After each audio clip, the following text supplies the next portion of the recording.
दोस्तों, लाया हूँ एक और मज़ेदार और प्रेरणादायक कहानी। जापान के एक बौद्ध भिक्षु की कहानी है, ध्यान से सुनिएगा। जापान में एक बौद्ध भिक्षु रहता था। वह गौतम बुद्ध के ग्रंथों का पहली बार पाली भाषा से जापानी भाषा में अनुवाद करवाना चाहता था, लेकिन ये भिक्षु बहुत गरीब था। ग्रंथों का अनुवाद करवाने के लिए उसके पास धन यानी पैसों की कमी थी। अतः उसने ग्रंथों का पाली भाषा से जापानी भाषा में अनुवाद करवाने के लिए 10 सालों तक भिक्षा मांगी। 10 सालों तक भिक्षा मांगने के बाद उस भिक्षु ने कहीं जाकर 10,000 रुपये इकट्ठे किए। अब वह भिक्षु गौतम बुद्ध के ग्रंथों का अनुवाद करने के बारे में सोचने लगा। वह ऐसा सोच ही रहा था कि उसी दौरान उस इलाके में जहां वह रहता था अकाल पड़ गया। उस इलाके में चारों ओर हाहाकार मचा था। अब भिक्षु ने अकाल पीड़ितों की मदद करने के बारे में सोचा। उसने जो 10 साल में 10,000 रुपये इकट्ठे किए थे, उसने उस इकट्ठे धन से अकाल पीड़ितों की मदद करने का मन बना लिया था।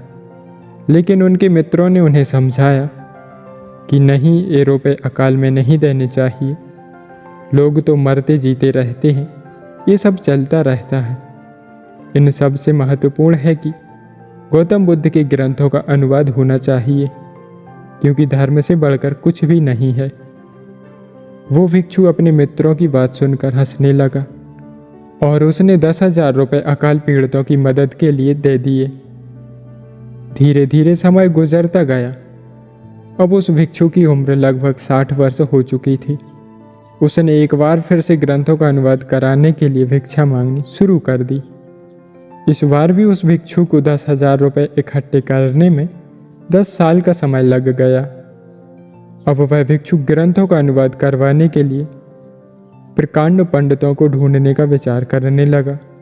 लेकिन इस बार भी दुर्भाग्यवश उस इलाके में बाढ़ आ गई और वो भिक्षु पिछले बार की तरह इस बार भी आए हुए वह 10,000 रुपये बाढ़ पीड़ितों की मदद के लिए देने के बारे में सोचने लगा। लेकिन उसकी इस सोच की भनक लगते ही उसके साथ के अन्य भिक्षुओं ने समझाने लगे कि ये क्या कर रहे हो, तुम्हारे जीवन भर का श्रम व्यर्थ हो जाएगा। बाढ़ तो आती जाती रहती है, अकाल भी आते जाते रहते हैं, लोग तो हमेशा मरते रहते हैं, ये सब तो होता ही रहेगा। अगर ऐसे बार बार धन इकट्ठा करके इन कामों में लगा दोगे तो गौतम बुद्ध के ग्रंथों का अनुवाद कभी नहीं हो पाएगा। उनकी बातों को सुनकर वह भिक्षु एक बार फिर हंसने लगा और उसने 10,000 रुपये बाढ़ पीड़ितों की मदद के लिए दे दिए। अब क्या था, वह भिक्षु बिल्कुल भी बूढ़ा हो चुका था।